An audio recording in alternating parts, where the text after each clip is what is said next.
Welcome to NC Political Tea, the show where North Carolina's political scene gets served piping hot, grassroots style. We're here to shake up the status quo with unapologetically conservative takes and a whole lot of Southern charm. From the halls of Congress to under the dome, we're exposing the deals, the drama, and the dirt that the mainstream media won't touch. Who's fighting for your freedom? Who's selling out to the woke mob? And who's about to get roasted? No fluff, no filters, and absolutely no time for spineless politics. Just bold Republican commentary, sharp analysis, and enough sass to make the left squirm. So grab your sweet tea or something stronger, and let's dive into the hottest headlines and juiciest scandals rocking the Tar Heel State. This is NC Political Tea, where the truth always gets served.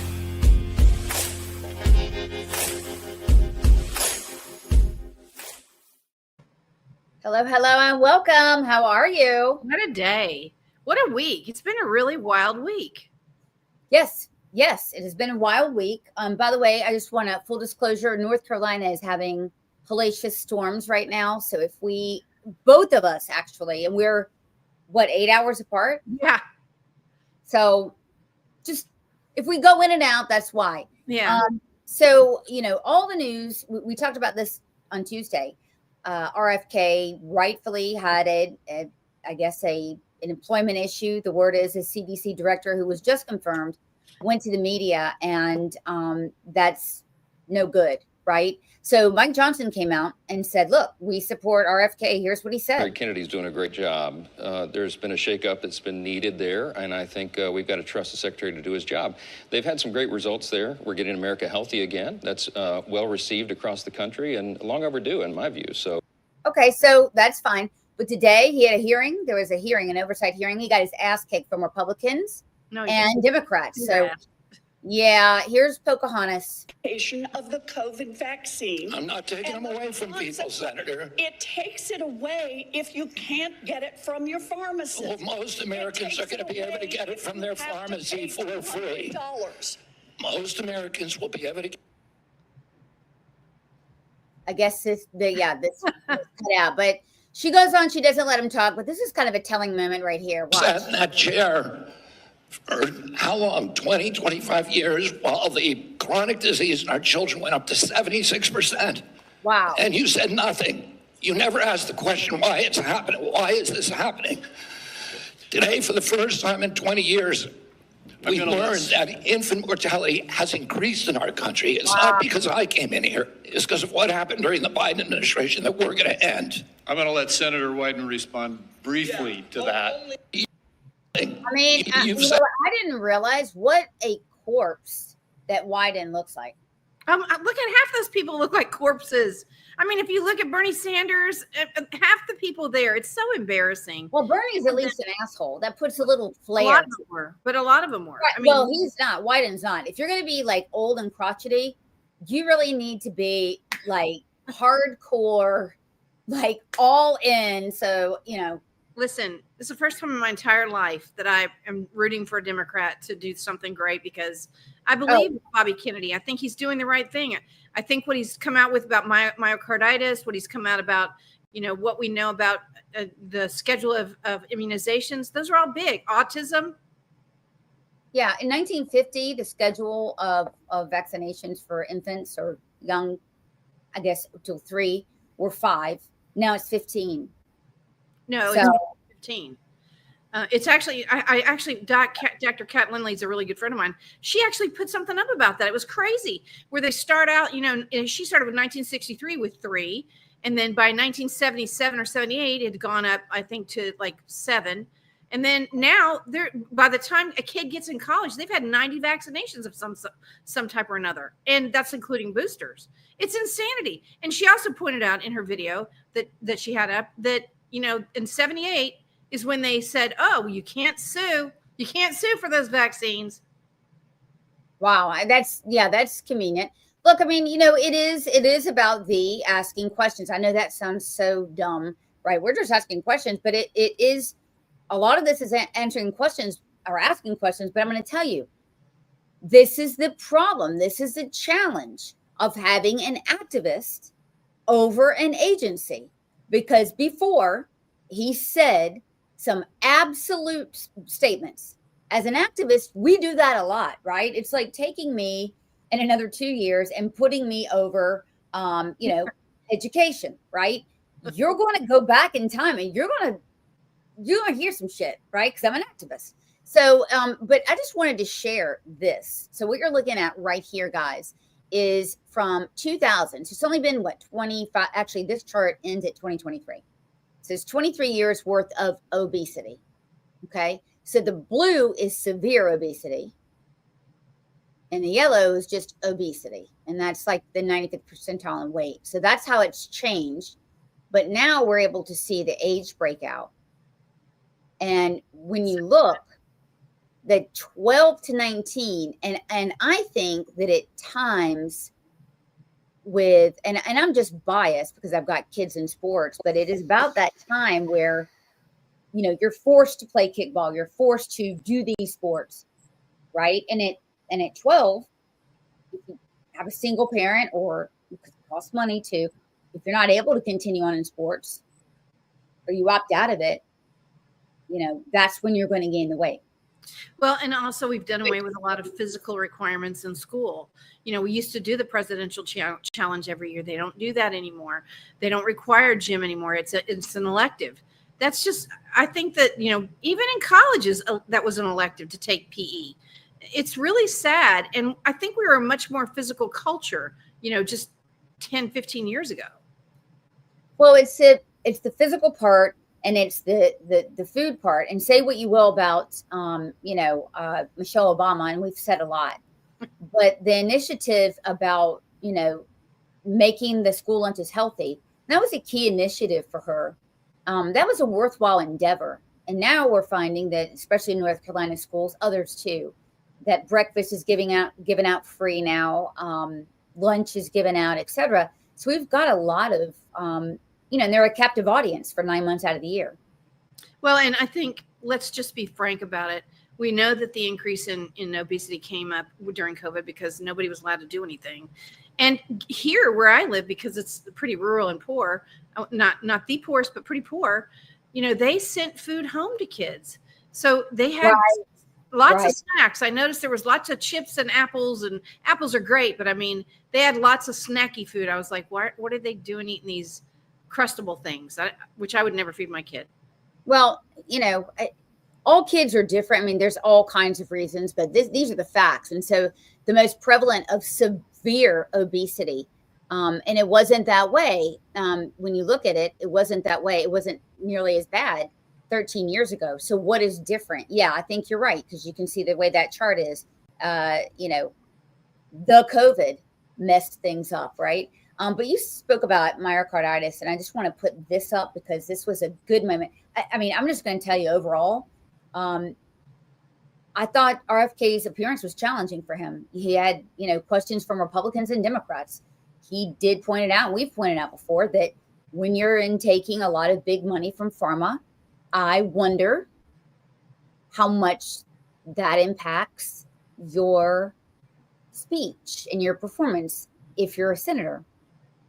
Well, and Bernie Sanders, I think, is top of the list for taking donor money from big pharma, and I think up there is also number one. Most of the loudmouths are the ones. Tom Tillis is number one. Oh, is he really? Mm-hmm. Well, he was actually disappointing. But he did give him a couple breaks. I mean, he said, well, we'll wait to see what you say. I think one of the ones I thought was most interesting was Grassley was interesting because he talked about myocarditis specifically. And I also thought Dr. Marshall was very interesting from Kansas. He was pretty interesting. Right. And he was forthright about how many vaccinations are given. But check out this interchange. Here's where I thought RFK, I mean, look, he came in loaded for bear. Period, point blank. I mean, he was ready to go. I will give it to the man. He was ready to go. Are you saying that a mRNA vaccine has never been associated with myocarditis or pericarditis in teenagers? I am simply. Is that what you're trying to tell us? I am simply trying to say that the people that you have put on that panel, after firing the entire. You're evading the question. No, I'm asking the questions here, You're Mr. evading Kennedy. my question. I'm asking the questions, I Mr. asked you a Kennedy. question. I'm asking the questions for Mr. Kennedy on behalf of. Yeah, I mean, Bennett was pissed off because he reversed the roles. I like that. But I love the fact that he wasn't taking any shit. I mean, I'm just gonna say it plain and simple. He was firing back at him. I thought the one interesting thing to me was Warnock. He was ridiculous. He was all he wanted to talk about was the shooting in the CDC, because it does affect him. Now, listen, the CDC losing the CDC personnel in Decatur, that's a lot of his voting bloc that has money. yeah, I mean, here's the fact: public health has been politicized the hell out of, and the experts, nobody trusts them anymore. I mean, I don't care what stripe you're from, whether it's this. I mean, you've got Rachel Levine, who is the pediatrician in chief. Remember, it's a dude. This is a guy that you're putting out there. And unless you are brain dead, that is a physical manifestation of a man can be a woman. So that's our public health liaison. They were telling us that masks were effective, enforcing it. They're working with a teachers union. Since when does public health have anything to do with working with the teachers union, which is the Democrat Party apparatchik? I mean, true. So, Listen, what hasn't been captured? Schools have been captured. Health has been captured. Like, what hasn't been captured? The hell, they tried to close the internet down on us, Sloan. We got knocked off YouTube for talking about COVID 3 years later. We have officially been knocked off of YouTube. This is the third time. That's why we're not streaming on YouTube. So, because we dare mention COVID. Right. And the point I guess I'm trying to make is, what have they not restricted us on? And where is their trust? I don't know where there's trust. I don't even trust my own church anymore, hardly. And that's a very open, blatant thing to say, because what they did during COVID to people, specifically, members of the church who wanted to go worship and say, they were like, oh, no, you can't walk in here. They really rearranged our brains. Well, there's a problem with that, because that leads to conspiracy theories. Well, we've also seen, when you have the body politic so concerned about that, they're going to look for a North Star to blame things on. That's why we've seen an uptick in anti-Semitism on the right. Seriously. And I saw it way before you guys saw it, because anything that had to do with the Rothschilds or whatever, being a part of the Republican Party became the problem. So I'm just telling you what can happen with in a society when there's no leadership and no center of gravity, which there was during Biden. I do want to say I wasn't laughing at you for that specific thing. I was thinking about what Amy Gayling said about us at that very moment, because they shoot out at the people that tell the truth. When you're in the middle of all of this distrust, it's political survival. Yeah, and you're right. On a grand scale. So I think it's a good, we're going to follow up with that right now before we bring Annette on. But I will tell you that, when you're dealing with public health and when you've got officials making decisions for the entire population in North Carolina, which has happened in that foreign doctor's law, and they will tell their constituents, I don't know what the hell's wrong with you. We all voted for it. And we talked about this in a Senate conference that nobody fucking watched. You didn't have any town halls. And when we busted you, you told us, well, first of all, you insulted us, Mike Sheelitz. Then you told us we were wrong about the law. And then you've got poor Grant Campbell, which I'm going to give him the benefit of the doubt, Dr. Grant Campbell, coming out and admitting Sloan Ratcliffe was right, and that the law is a bungled piece of you-know-what. And by law, if there is a law that is not clear and a bungled piece of garbage, guess what? That law is not going to be put into effect. So they've got an out on this, and we'll talk about that later. In other words, if you're writing it so that it can mean multiple things, they can repeal this sucker right now on September 22nd when they come in. They need to repeal it. I've been getting messages on LinkedIn, messages on Facebook, messages on X, a couple of direct emails. Doctors in North Carolina have profusely thanked us for standing up. Some of these doctors this is the AMA. So what you're looking at now is the North Carolina version of AMA. and they have been told to pipe down and that a change in the law is coming. And I want everyone to know that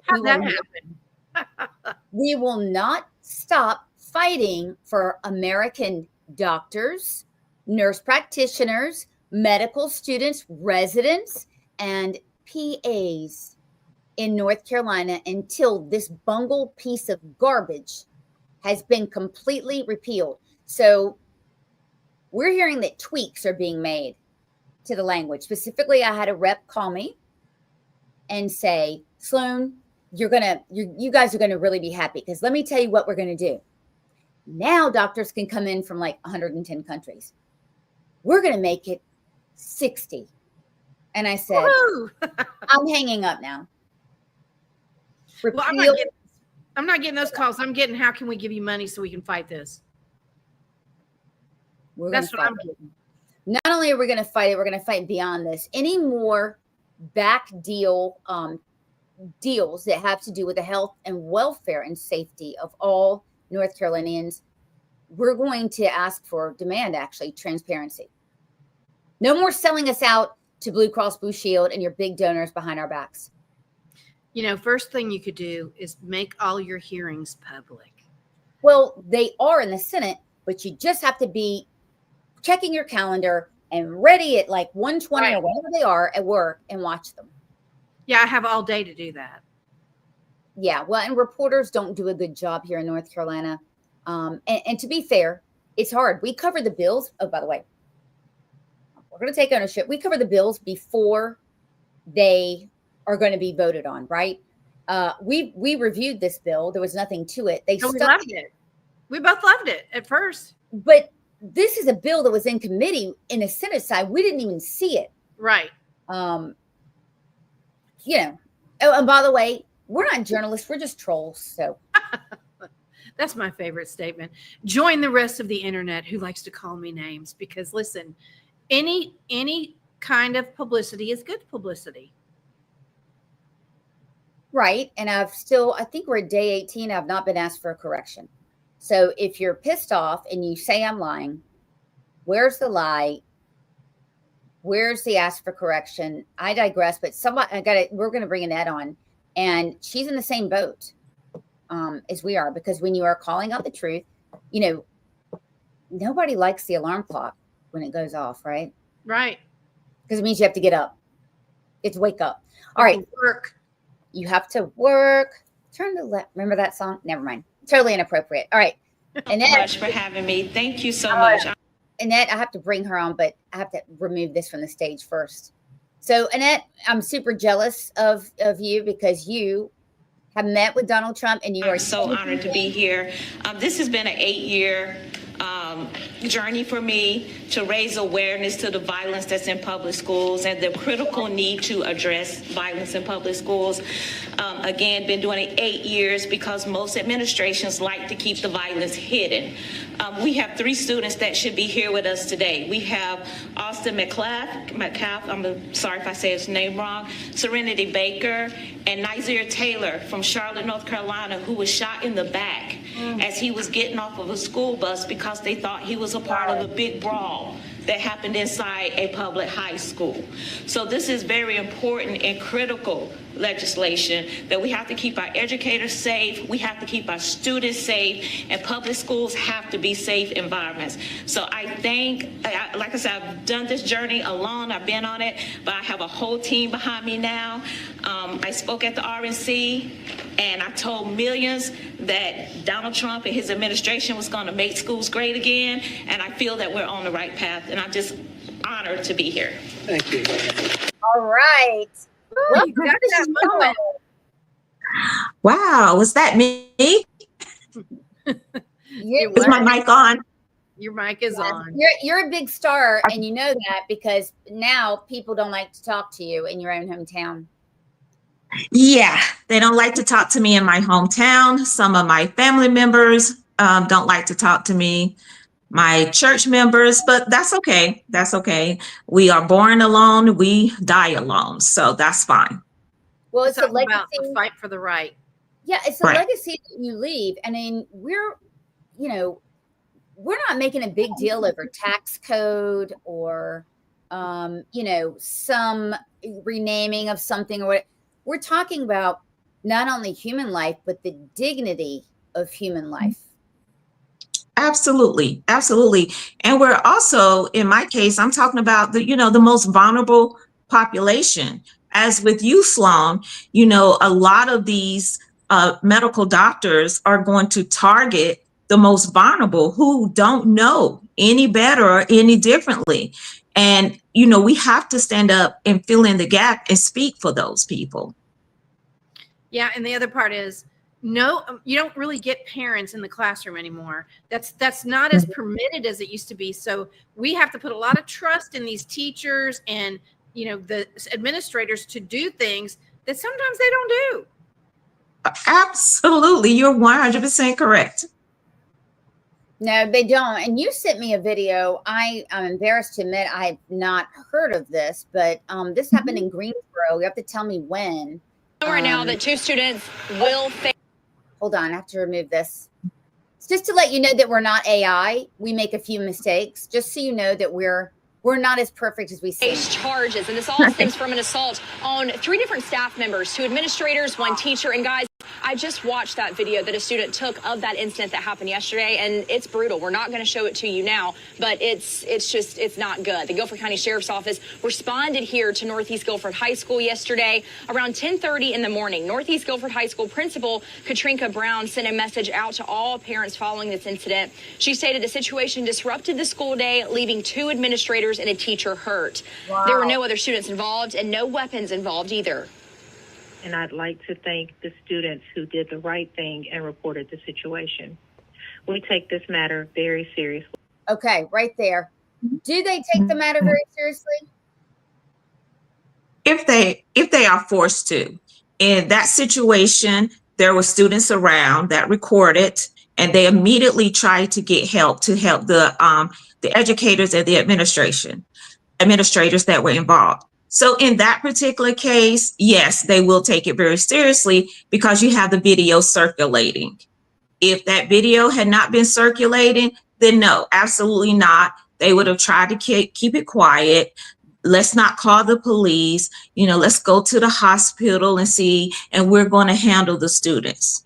So that's one reason I'm kind of leery about not having kids have their cell phones, because that's how a lot of these incidents have come out and been reported. It's because the kids are there recording, and before the administrators can come up with a story or, change the narrative, those videos are already out. So yeah, that's one pause I have. Annette, I was highly against the whole, outlawing cell phones. I think that should be a district or a county level thing. It should not be left to the state legislature. That really bothered me. And you're kind of making the point. I understand it's a distraction in schools. I really get that. But listen, if you can't, as a teacher and administrator, handle that type of thing, what are you doing? If you can't handle people, in your classroom with phones, what are you doing? Well, I think one of the bigger concerns was that students were using the phones to cheat. So if I had an exam in first period, they were taking pictures of the exam. They were sending it to their friends. Their friends were sending them the answer. Then they had the exam. So, you got kids acing, making 98s and 95s on exams that haven't been in class. So that was one of a huge reason for doing this, not only the distraction, but the part I don't like about it is that it has exposed a lot of the school violence that I've been talking about, that I saw firsthand, and people were saying, no, you're lying. You want to get back at the school system, you're disgruntled. And I was like, no, this is really happening. So with those students capturing those videos, we're able to see now and expose, yes, this is happening. And one thing that I was up against is specifically in the Black community was people saying, okay, they're suspending our kids because they're racist, they're biased, and the school system was set up to fail them. And since these videos now are online like every other day, you have not heard a cry from one politician, no one on the federal level, no one in Congress has uttered the words, "Don't suspend Black students." So we're fully aware that it is an issue and the violence is an issue. The thing we're at now is, what are we going to do about it?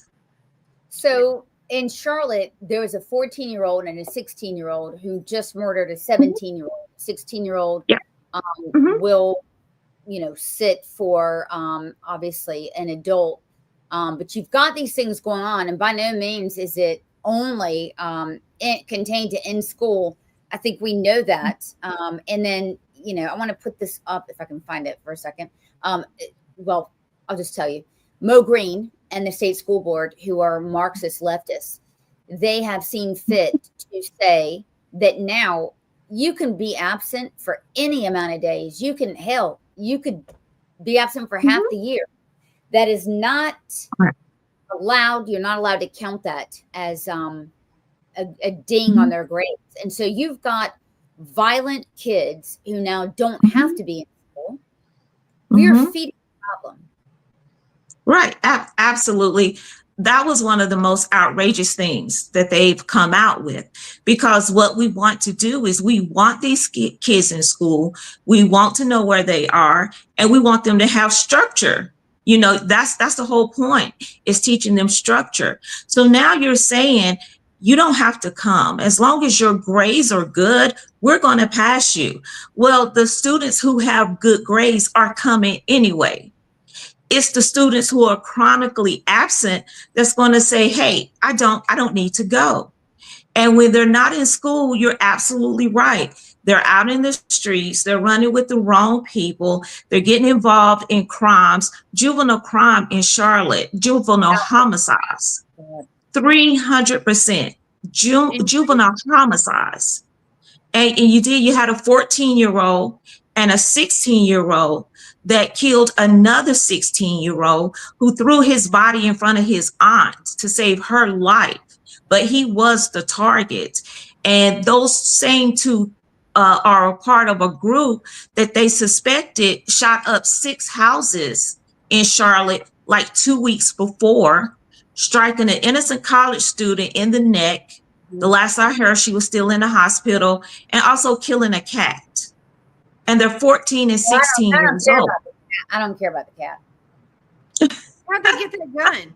How'd they get the So gun? you're really going to get us in trouble. Care about the cat. I'm sorry. I'm a dog person. The cat. But I mean, so there's a revolving door. There's a sheriff's race going on now. And I think the current chief has said correctly that, I, meaning he's talking in first person, I can't do anything about this, because as soon as they get in here in our book, they're let out. So there's a revolving door, and these things know that they can get the young kids to go out and commit these heinous crimes, because they're going to revolve right out the door. Absolutely. How are they getting guns, Annette? Where are they getting these guns? So the majority of these guns are reported stolen. So the majority of guns used in the commission of a crime have been reported stolen by the owner. They can also order guns off the internet, which was huge. Yes, guns can be ordered off the internet. So there's going to have to be a lot of different agencies that come together and say, hey, we got to look at this, and we got to stop this. But the majority of the guns are stolen. Okay. So, I mean, but again, I mean, we're here to talk about school stuff. If this stuff is the enviros that is around school, they don't just lay out the stuff and drop it at the school door. This type of violence is brought in, but yet the Democrat leaders seem to think there's something magical about school, that in schools, right, Black people are being persecuted, etc. The victims of these crimes are overwhelmingly Black. Absolutely. And the thing about the Black community, and I was told this just this week, I was told by someone, we agree with every word that you're saying. Everything you're saying is true.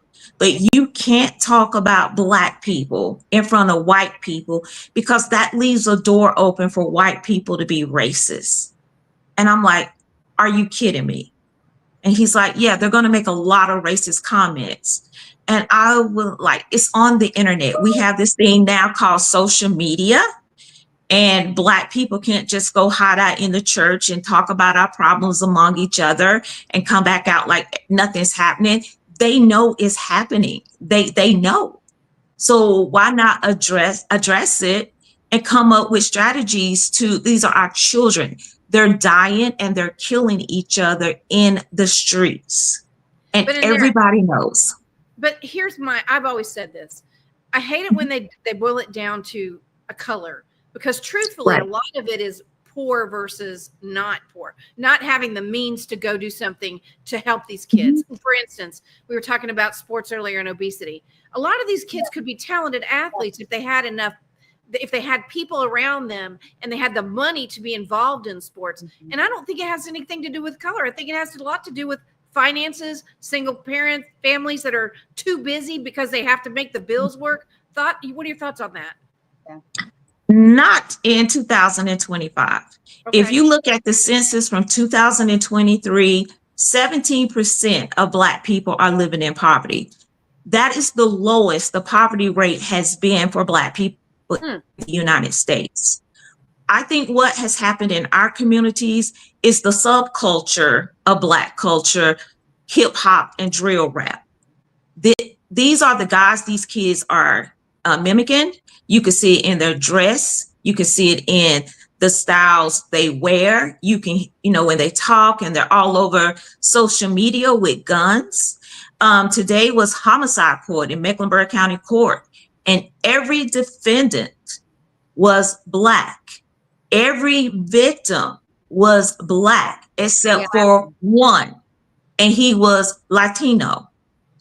So on social media, I think the reason we're seeing this violence now that school has started back, because these kids now are connected all the time, 24/7. Summer break for us was, we went and we saw our family and our cousins, and that was it. But these kids have been linked up on social media. They're arguing, they're beefing, and now they're in schools and they're fighting and they're shooting at each other. So I don't think it's as much as a poverty issue in 2025 as it was back, in the 60s and 70s. I think social media has a lot to do with it. And I also think about the fact that Black people are not living in poverty as badly. And we're giving our children so much more. I mean, in the shooting where I said the drive-by, where the 14 to 16-year-old kids shot up 6 houses, the getaway car was a Mercedes. And it belonged to a family member. So poverty is not the issue. I think that we have a culture that at some point Black people should have said, hey, you know what? We are not going to accept this culture and we're going to push back. And the reason the boys were shooting into the houses is because they had a friend who was killed earlier, a couple of months earlier. Someone made a diss track, put it on social media. So they were trying to shoot into the houses of everyone that liked the diss track on social media. So that is definitely not a poverty issue. That's a mindset and a culture issue. Absolutely, it is. Wow. Thanks for telling me that. I had no idea. I also want one more area that I consider is urban areas seem to have this much where there's a lot more dense population than in rural areas. Right. And even in talking with the Huntersville Police Department here in Charlotte, what I was told, again, we have this culture that has produced this mindset and drill rap. And in talking with them and saying, what is some of the background and demographics on these kids who are doing all this shooting and killing? And he told me they live in the suburbs. They're from 2-parent households and the families are doing well. They are mimicking what they're seeing in this culture. Yeah, you're blowing my mind. Mine too. Yeah, absolutely. Yeah. All the stereotypes we think are not true. Well, okay. Then we need to stop with this restorative justice bullshit and this trauma-centered whatever. They need to have their ass kicked in school, because actually the model is built for some avatar that doesn't exist. A downtrodden child of 16 that's been, faced with racism over and over again. No, that absolutely. is not Absolutely. And what a lot of people don't know is the restorative justice model started in the prison. That's where the concept came from. And the concept was to make the victim feel whole, especially in the case of an offender.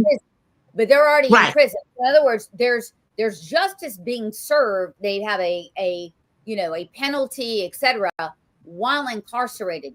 We're talking about, we talked about last time, literally a therapy session, a circle, all right, where you get together and you're basically telling the victim, look, I know you were punched in the face last week, but this is going to be the way it is because this guy's going to be in this class, etc., and you're going to have to accept it. Well, not so much as that, as we're going to get the offender, the person who punched the victim in the face, to be sorry and feel remorse. And when you feel this remorse, then you're going to go to the victim and you're going to be really remorseful. And you're going to say, hey, I am so sorry I punched you in the face. I was wrong. This is what I'm going to do going forward. And the victim's going to say, okay, and we're going to hug and everybody's going to go back to class. Kids are not that mature. No, I don't know that I am. I'll be honest with you. I don't know if that would work on me.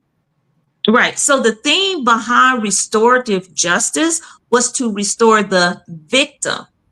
It's absolutely no punishment for the offender. The offender is the one that has to do, self-seeking and say, hey, I really hurt this person and I'm remorseful. And then the victim, by accepting that person is remorseful, then the victim is whole again and everybody just goes and, gets along. But we know that's not happening. No, that's kindergarten talk. That really is. Yes. Yes. So we want to get to on the federal level. I know that Trump is taking it seriously, and you and I talked the other night, and I was like, well, what if we just kind of put the DC model of what he's doing now into the nation's toughest schools or something like that? Right. And so what I found out is that Washington, D.C. is a very complicated place with a lot of layers. So the conversations I've had with the Department of Education, that is exactly what we want to do. We want to get a committee together to come up with the best practices and best policies. We want to look at all these schools and say, okay, which schools are having incidents? Are they high incidents? Are they low incidents? What type of incidents are they having? And then put all that information together and come up with the best policies and practices for all schools. Not just, okay, we're going to let this principal and this school district over here and do it this way. And then we're going to let them over here do it this way. We want to put together something that is consistent, that lays out the rules. If this happens, this needs to happen. If that happens, this needs to happen. And we want it to be consistent so no one can say, oh, well, this is racist, this is biased, this is because I'm a trans. We want to make it as consistent as possible. What we're waiting for is the Department of Justice has to sign off on the Department of Education putting that committee together and get us getting started. Oh, so you're in the waiting stages, and the preliminary planning has been done, but you're in the waiting stages. Is that right? We're in the waiting stages, absolutely. And how is that supposed to be budgeted? Do you know? You have any idea? We don't know. We haven't gotten that far because we haven't gotten the okay from the Department of Justice. Once we get the okay from them, then we will go back and we will start pulling educators, safety experts, administrators from across the country, because we want every state represented. So we're going to get all those ideas, put them together. And one thing about this that I think will be unique to the Trump administration is this is not just going to be, okay, here's some suggestions, and we're going to throw them out there. We want people that's on the ground, that's going into these schools, especially schools with high incidence. And we want to help them by saying, this is working, this is not, this is what you need to do. So we're not just looking to push paper and policies at these different schools and districts that we know we won't have any way to monitor. We want people actually out at these schools and in these districts saying, hey, this is working, this is not working. So actually having metrics to be able to hold them accountable. Absolutely. Absolutely. So you're out there with Dr. Robert Malone, right? You guys are going into schools. And he's great, and he's a great MAHA guy also, because it all ties in, right? I mean, you know, my son's a competitive athlete, and so, you know, doesn't drink, doesn't do all that. I mean, like literally, because you can't afford to do that and be an athlete at the same time. Athletes of all stripes know that, and that's why parents are dedicated into putting that's a big part of it. I mean, Margot, your daughter also was competitive, but again, you know, we need to make that stuff also in combination with the discipline and all that. I think we need to make those other things also more in reach at the same time. Right. And so one thing that Dr. Malone and myself discussed is that until we slow down the chaos and the confusion, we have to do that first. We have to get calm academic spaces. We have a forensic high school here in Charlotte where they offer forensics. After 2 years, we have no teachers in the classroom or in the forensics department because of the culture of the school. So not only is this affecting mental and emotional stability, it's affecting the classes we can offer to our students. If they're going to get their ass beaten. I mean, like literally, if you're making $45,000, $55,000 a year, and you are, you know, berated, and we have shown you guys videos of teachers being slapped, teachers being taunted, you have been assaulted. So it absolutely does happen. Who's going to want that added job stressor? Rest.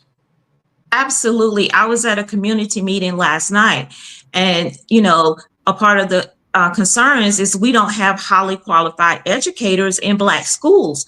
Well, if that's the culture of your school, if you're a highly qualified educator, are you going to go to a school where there's fighting, you know, there's assaults on staff, no, that's not the environment you want to be in. If you're highly qualified, you're going to go to the best school in the district. So until we get schools into good academic cultures, then we really can't, everything else you bring in is going to be irrelevant.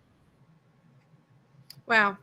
So much going on too in schools, whether it's in North Carolina or nationally. It's discipline first. And I saw that you commented too on the ridiculousness that's been going on in the Winston-Salem, Forsyth County public schools. By the way, guys, if you're watching and you're not from North Carolina, or you don't know, or you don't have a kid here, I think it's the 5th largest school system. And when you look at units of government, the school system is the smallest unit of government. It's the school system, right? And then it's the city or the county or whatever. And well, let me just play this video. This is going to set it up. It's been going on since April. And what you're about to see is a woman named, first name's Kathy, forgot the last name, but she was here in Wake County. Just to show you what a dingbat she is, she changed her name and wanted to be called Catty because it sounded more Hispanic at one point. Okay, so she's explaining why there's a dumpster fire. This is early in the explanation, but we're going to go on because we're going to tell you how much was bonuses and how much they're in arrears right now. Here that is worthwhile to latch onto in terms of all of the positives for the community. Oh, yeah. And we have to remain and sort of refocus around what it means to live, work, and play in this community and for the district. The interim superintendent of the Winston-Salem Forsyth County School System offering reassurance to the community the district will be a place to be proud of in the future, but it's going to take some time. Good evening. This is the Fox 8 5 o'clock news. I'm Neil McNeil. And I'm Katie Nordine. Cotty Moore's message comes after the North Carolina Office of the State Auditor released its rapid response special report regarding the district's financial crisis. The office started the review after getting concerns from the state auditor's tip line. So what does that report say? Well, it cites 7 causes for the district's more than $46 million deficit. What? First, the district failed to adjust its full-time equivalent, or FTE, staffing despite a decrease in its students' enrollment population. Second, the district used temporary federal COVID-era funds, ESSER funds, to pay staff salaries and did not remove positions. By the way, let me jump in here. Everything they're listing, every other school district is doing or has done. Okay, so this Absolutely. So we're going to go on. By the way, this you can copy and paste this everywhere. Ready? Here we go. When the temporary aid ended. Third, the district regularly approved purchase orders that exceeded its balances available and did not revise these budgets. The report also points out the school system did not reconcile budgeted and actual revenue and expenses in a timely manner, and because no one took corrective action, there was a Okay, so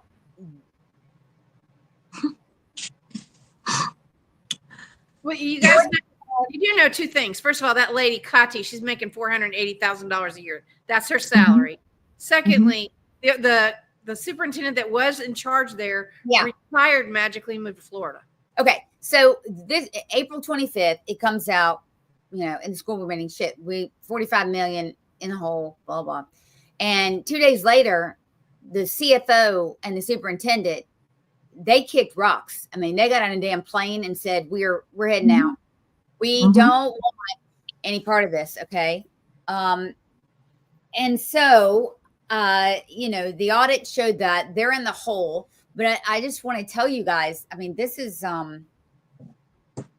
Wake County. This is every other county, by the way, as they are laying people off, as they are, you know, saying that they need more of our money, constantly more of our money.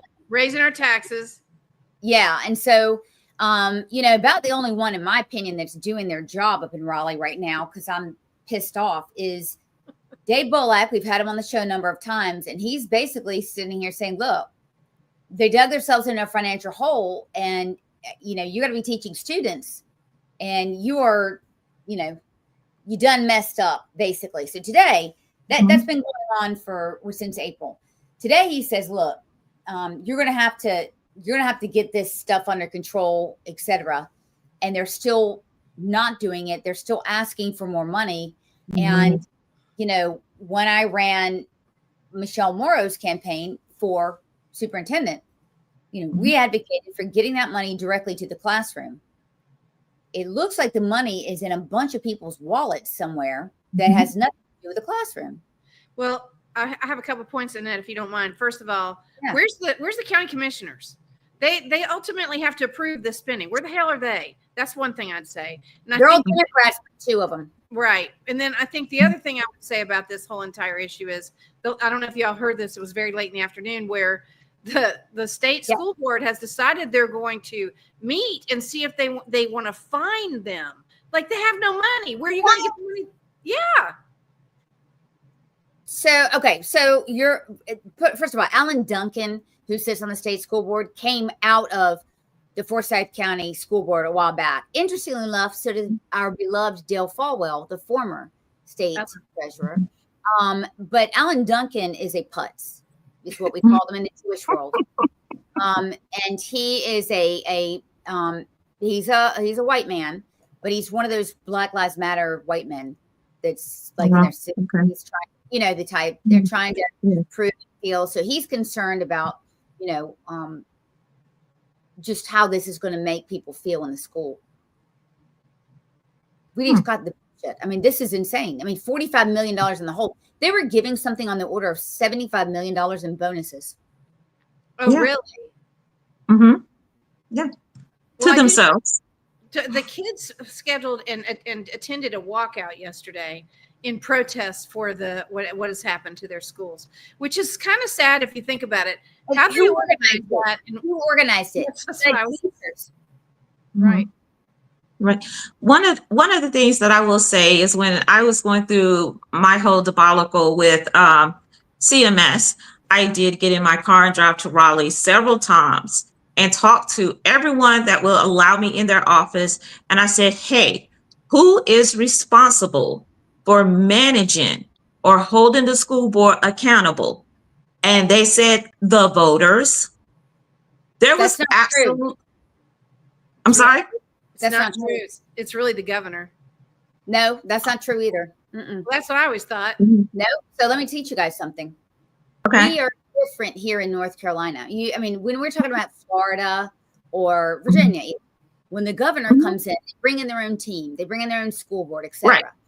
Us in Arizona are a little bit different in this way that, we're very different in that the General Assembly has the lion's share of responsibility of all schools, the lion's share, right? And the way that it should work, right, is the auditor who really has no teeth right now, right? They come out with an audit and they say, first of all, to take the audit on a tip line is something we haven't seen, okay? So the auditor will come out, and we've seen this happen, that says, hey, you're this much in the hole, you're this, you're that. So when it comes to appropriations, the General Assembly has 100% control over appropriations. So let's take ESSER funds, for instance.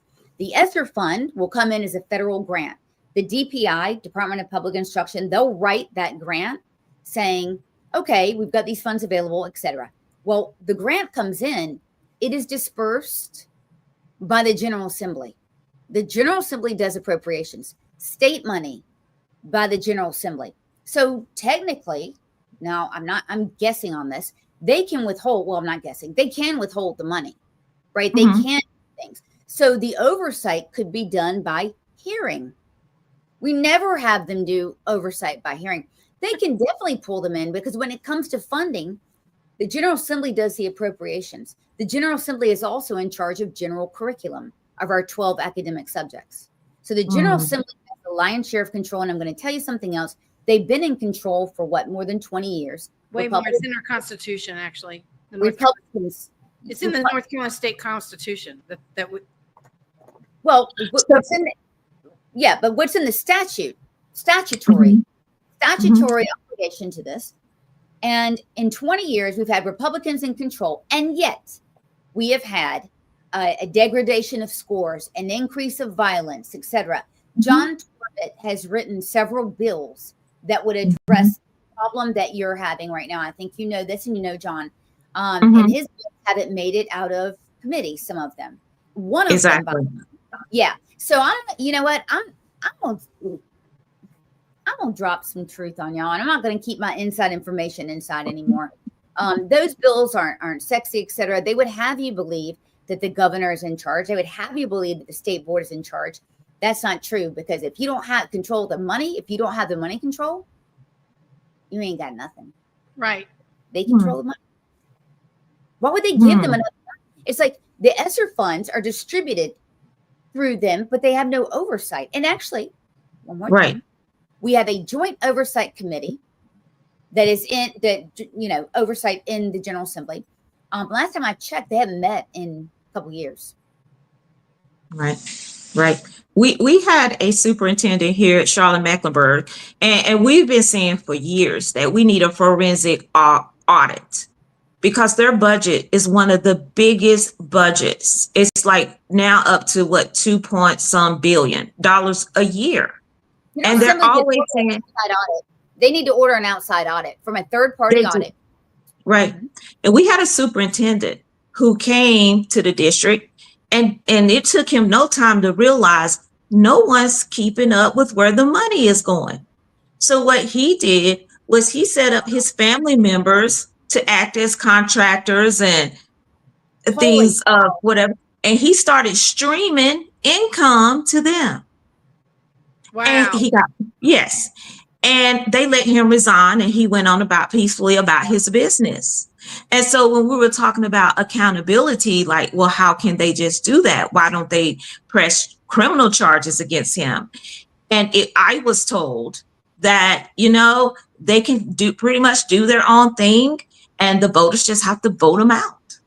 Well, when you're talking about, sorry, I'm adjusting my screen. When you're talking about money, that's when the General Assembly can come in. I mean, the school boards are autonomous, right? I mean, they're allowed to do certain things, but when it comes to mismanaging taxpayer money, there's another piece of it. A lot of counties have millage set specifically to draw money for the schools.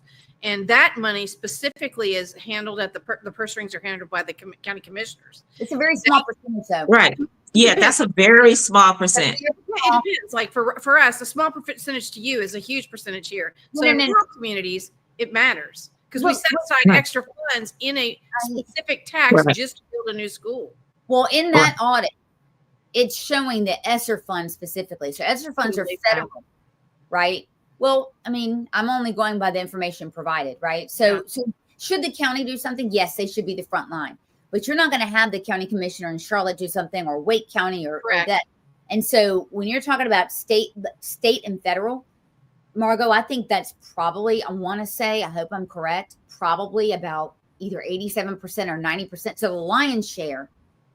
Right. And so, with the General Assembly doing all this stuff in that, and they've been passing, I don't know, over 100 laws. What are they doing? What are they actually doing? Absolutely nothing. And my opinion is that we have to have some consistency. There has to be some type of guidelines. For instance, if I say, hey, I don't make enough money to buy grocery, I need to go and get EBT. There are federal guidelines that I have to follow to qualify, and they have to know this, and they have to know where this money is going, and that's money. But it's oversight.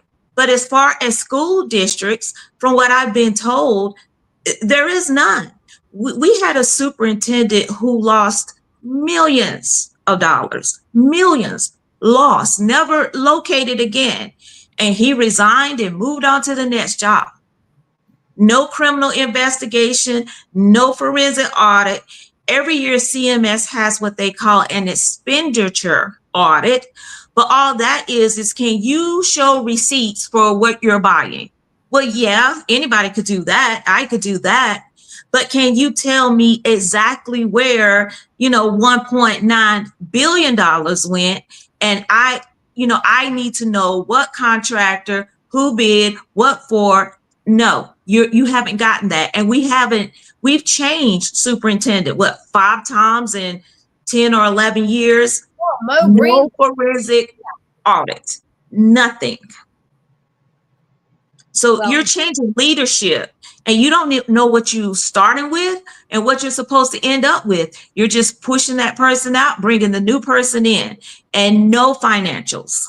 Yeah, and we're asked every year, demanded, berated, we're not paying enough, we're not paying enough, we're not paying enough. Well, where's the money? Yeah, where's the money going? Teachers, we all agree, need to be paid more. Where's the money? But at the same time, as you want to talk about teacher pay, we see in rural areas specifically, you see the number of students coming to school decline. So if you're keeping the budget up here, but they're declining in the numbers, what's going on? And that was the question to one of our county commissioners asked here in Charlotte, and he refused to sign the new budget because he was like, student enrollment is decreasing, but each year you guys ask for more money. Where is the money going? And they brought him back like a simple PowerPoint, but it wasn't a detailed explanation of why they needed extra money. And another thing, which I thought was absolutely crazy, the school board questioned the superintendent about a $500,000 contract that she has signed with one company to train principals. And with this particular company, the CEO of the company or someone on a higher level had formerly worked for CMS, which, she did not reveal. And his wife, had a contract, and, it's like you got $500,000 going to one family. And the board questioned her extensively about it. And the Charlotte Observer did a deep dive into it. And the board members still approved the contract. That's more money than she makes. That's crazy. And yesterday I saw an article, and I don't know if it was in the Charlotte Observer, where they let a vendor write the RFP and then they signed off on it. Yes. Yes. Yeah, absolutely. So guys, an RFP is a proposal. So in other words, request for a proposal for services, etc. The RFP is, hey, we're looking to hire blah, blah, blah, blah. So basically it's tantamount to writing your own job description. And then that's crazy. That happened yesterday. That was written. I think Joe Bruno wrote that story. And that's one reason why when the Trump administration withheld that additional funding, what they were asking is like, what measurement are you using to make sure that you're getting a return on your investment? We're not seeing anything. They're saying, hey, this program's working, this program's not, here's the success rate, this is how many students were impacted.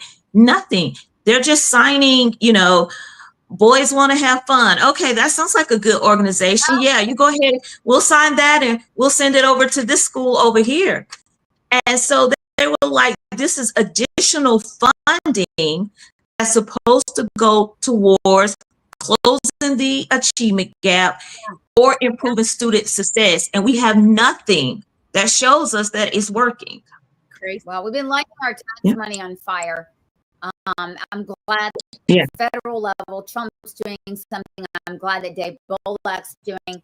We've talked to him a number of times on the show, and he's saying that he's even, his organization keep up with the violence issue is. I mean, there's so much going on, and I'm very frustrated right now with the lack of. I don't know what it is. The lack of accountability. Yeah, and what are they making laws about and celebrating that and patting each other on the back for? We need to have oversight. That is something the General Assembly has not done in years. Absolutely. Oversight. Absolutely. And one of the things that, has been my biggest complaint with the Department of Education is they do send out these guidelines, but then there's no follow-up or accountability. It's almost like a suggestion. And I'm like, well, they're not going to do it. So why are we even send? And I'm saying, if we can't put out from the Department of Education anything that's enforceable, why are we doing it? We already know they're not going to cooperate. Right. Well, we have it at the state level too. We just shared a ton of audits from medical providers, nursing homes, the medical board, as horrific as that is. And to our knowledge, there's been no oversight. So I think we're going to shift gears here in our asks to the General Assembly. Stop patting yourself on the back for a lot of laws. A lot of them are, first of all, you should only make a law only if it extends the liberty of the citizen, period. Right. And don't tell me you're making 100 laws or whatever they've been making. And again, to your point, Margo, why make a law if there's no oversight? Because I guarantee you, we'd be arrested and put in jail. There, we have oversight. The government has to have oversight. Right. Absolutely. And I think that's where we have fallen short on every level, because even to me, having a rogue school board, that's dangerous. That's dangerous stuff. I agree with you. And we're seeing that. So thank you very much for coming on. This has been absolutely. Again, I'm having to adjust, my knowledge here, because you've really exposed a lot of, things we are not aware of here. So, and that's the whole point of the show. So thank you. And thank you for what you're doing with Trump administration. Keep fighting. Absolutely. Yeah. And that's why I get the pushback that I get, is because I am exposing, I told the head of the NAACP, we're not fighting in 2025. We don't have the same challenges. It's not oppression, slavery, and racism. It's a culture issue. It's not even a poverty issue. You were called a white supremacist, right? Yes, I've been called a couple of things. A KKK. Yeah. You, Larry Elder, Winston Sears, Mark Robinson. Yeah. Y'all, I mean, I'm sorry. What a cult. Yes. Yes. And, my whole thing is making safe academic spaces for children. Because if a child is living in poverty, to lift them out of poverty. Yeah. And they have to feel safe. So right, they have to feel safe. Bottom line, I love that you're fighting for the kids. Like we're fighting. You're one of us. You want to fight for North Carolinians. Doesn't matter if they're in Charlotte, if they're in Cherokee County, or down in New Hanover County. You want to fight for the best of North Carolina. Absolutely. Absolutely. It's regardless the race, gender identity, whatever. I want kids to just feel safe so that they can learn. Period. Absolutely. Well, thank you for what you're doing. We will follow up with you soon. Guys, thank you. We'll be back on Tuesday, and then we'll have on Monday what we're going to have on, because I think we're going to have something really exciting. Okay. So, sounds good.